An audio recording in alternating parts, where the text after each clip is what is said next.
Do you realize that once your desire is formulated in your own mind, once you know that you desire something, it's underway? So much has come before that point that you often do not even realize, because you got into the receptive mode, you usually don't know how, and you received the impulse or the inclination for that desire. But so much happened before that happened. And once that happened, since so much has already happened, once that's happened, once you know that you desire something, it's underway. Can you grasp that? Does that make some sort of sense to you? We want it to, because if you can get that, if that we just said to you makes sense to you, if you really believe it, if you really understand that once this experience has caused a formulated desire to be in your conscious mind, so much momentum has already taken place that it is a sure thing that it must come to full fruition, to the see it, hear it, smell it, taste it, touch it, where you can see it and recognize it and experience it, and others who are looking on in your direction can witness it too. But sometimes, even though the desire has formulated within you, even though it's vivid and it's real, you have other thoughts that surround it. That thought came in a sort of a flash, but then other thoughts that you've been practicing sort of bury it deep in the resistance. Thoughts like, oh, I can't do that, or I don't know anybody that's done that, or hardly anybody ever gets to do that, or this isn't something that my family has ever experienced, or this is so new to me, or I'm not qualified, or I'm not ready, or I'm not worthy, in other words, there are thoughts that you sometimes, you don't mean to, pile in on top of that. And it turns out, it's always been this way, but it's just sort of occurring to more and more of you, that your thoughts matter a lot. Your thoughts matter a lot, because what you think is a vibration that law of attraction is responding to. So what you think, and even more important, how you feel about what you think, equals your point of attraction, and everything that comes to you is controlled by that. Sometimes you don't realize that you have control of what comes to you, but it's always because you haven't practiced yet control of your own thought. If you're like most people, you let what's going on in your environment control your thought. We love you so much. You know what's coming next. But you are reactionary beings. You're reactors to conditions. And we understand why you would be, because things that are manifested, that's what your life is. In other words, your life is all that is surrounding you, and you've come as this fully manifested being capable of seeing and hearing and so forth, because you want to experience life in this way. You want to experience this leading edge version of life, this leading edge physically manifested version of life. You know, there's a whole lot of life that isn't fully manifested, but everything that is non-physical is experiencing with you this fully manifested life. We're all out here on this leading edge together. So we understand, in fact, we recommend that you embrace fully the physicality of your experience. We want you to devour it with all of your ability to translate vibration through your eyes and ears and nose and fingertips and so on. We want you to feel and see and hear and taste this life experience. It's what you were born to do. It's why you were born. It's what you wanted when you came. But in order to do that purposefully, in order to do that deliberately, it is so beneficial to have a basis of understanding of how it all works. And so that's what we've been about for a long time, explaining to you that you are vibrational beings, even though you do see.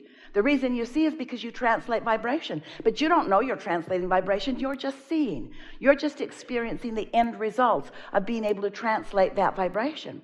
And because there are so many things that you are experiencing just automatically, your physical mechanism was born doing those things, you don't realize that you have an emotional system within you that is the guidance about the most important vibration, which is the vibration of the relationship between you and who you really are. So here's how it works. Quickly, many of you could say this as well as we are about to, and therefore we're going to say it fast.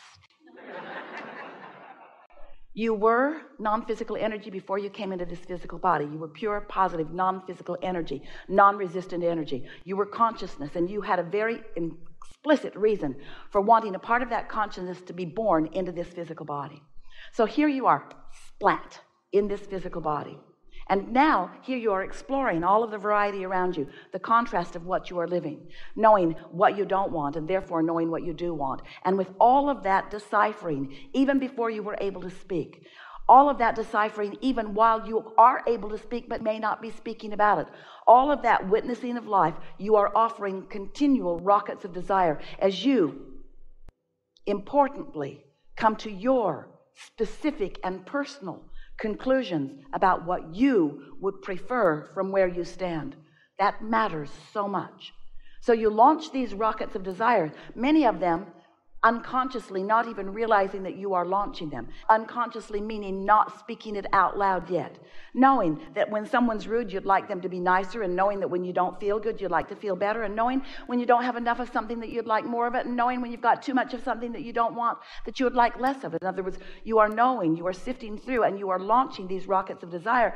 And therefore, usually, unbeknownst to you, you have created a vibrational version of the better world that you wish to live in. The better world that you personally wish to live in, where people are nicer to you and you are nicer to them, where you are feeling free and so are they, where you are in your differences co-creating with one another for the benefit of the whole, where you are evolving as a species and as an individual. So there is a vibrational version of you that we wanted to bring to your conscious awareness, and so we began focusing on it, pointing at it. You say, oh, there's that invisible circle that Abraham draws on the floor all the time. But we're wanting you to realize that there is a vibrational version. We've even given it a name. We called it at first your vibrational reality, because it is a reality whether you are consciously aware of it or not. And then we began calling it the vortex. It's this place, a vortex, because law of attraction is causing this synergistic gathering of all cooperative components. And so, even though you've given birth to all of these components of a nicer world, of a better world for you, of more abundance, of a better feeling body, of relationships that are pleasing to you, all of these things that you've been synthesizing from life and knowing that you want and launching these rockets, this is a vibrational reality that inner being part of you that we were talking about a moment ago stands as the full being of. That you has become. And even though you can't see it necessarily, you do have the ability to feel it, to sense it, to know it through your emotions. In other words, you can feel when you're in sync with that. You can feel when you feel invincible. You can feel when you feel sure-footed. You can feel when you feel divinely inspired. You can feel when you're tuned in, tapped in, turned on, and you can feel when you're not. And this alignment, this allowing, this being, the vibrational being that you were born to be and that you have already created, this state of being is what we are today calling the receptive mode. In other words, it's your recognition, your conscious tuning to the frequency of that state of being. Now, what comes next? Jerry, Esther's beloved, who made his transition a while ago, Jerry was always talking to Esther about how do thoughts turn to things? How does it happen? How does this world exist? How do these physical things be? Where did they come from? How do they be? He and Esther read the Seth books for a long while before they began having this Abraham experience. And Seth said, you create your own reality. And Jerry said, I accept it, but how? Seth said, your point of power is in the present. And Jerry said, I sort of kind of get that, but what do you mean by that? And then we've spent all of these nearly 30 years since that explaining how it is that you create your own reality. How do these thoughts turn to things? How does the vibration that you have launched just through the living of life, how does it become a vibrational realization? How does the idea turn into a car in your garage? How does the desire of your heart turn into a relationship that is so fulfilling and satisfying? How do you get these things you want, get them in the fully manifested way? And as humans, you've struggled with this for a while, especially those like you who label yourselves as more of the spiritual bent. In other words, you war with one another over the materialistic world versus the spiritual world. And we want to say to you, there is no more spiritual world than this fully manifested world in which you are living. Because this manifestation is the promise of what you call spirit. This manifestation is the leading edge of the thought that you were born thinking, you see. And so we want to help you be deliberate in your creation. So this message has evolved over time with your help, with the help of your asking. And today it's going to evolve further, and tomorrow further still, because you are a group of those who are really on the leading edge. You are a group who are asking new questions from your now understanding of who you are. We want to say to you that you were source energy before you came into this physical body, and now that you're in this physical body, you're sifting and sorting, you're launching new rockets, and you've created a vibrational reality. Pretty fast, huh? You have created a vibrational reality that really is everything that you want so far. But there is a vibrational reality that you have not, if you are like most normal humans. There's a vibrational reality that you have not allowed yourself yet to witness, to realize. But you could with just a little vibrational tweaking. You could if you understood that this is a vibrational universe and that you are a vibrational offerer and that your emotions tell you what you're offering vibrationally. So in these days that are today and tomorrow, as we are chewing together with you, it is our desire that you come into full knowing of how you can bring from this vibrational reality that we are calling a vortex into your full experience all of these manifestations that you desire. We want each and every one of them to be experienced fully by you. But even more important, we want you to have fun in the conscious, deliberate turning of those thoughts to things.